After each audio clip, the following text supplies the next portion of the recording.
Pasciona è un termine tecnico forestale che vuol dire grande produzione di frutti.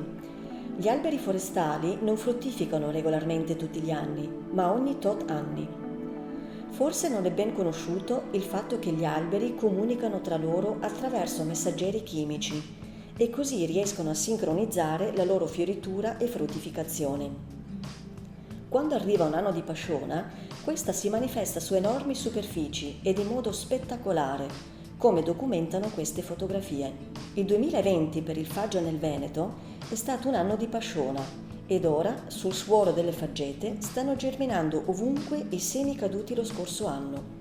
In Cansiglio, la più grande e bella faggeta delle Alpi, in questi giorni il marrone delle foglie secche dello scorso autunno sta virando su migliaia di ettari di superficie al verde delle nuove foglie dei faggi e sul terreno di quelle delle centinaia di milioni di piccole piantine nascenti.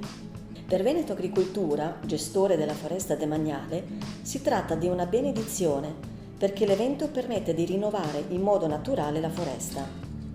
Le faggete del Cansiglio quest'anno, oltre al conosciuto fenomeno del foliage autunnale, stanno dando quindi un impareggiabile spettacolo tinto di un bel verde, quello della nascita della nuova generazione degli storici faggi del Cansiglio.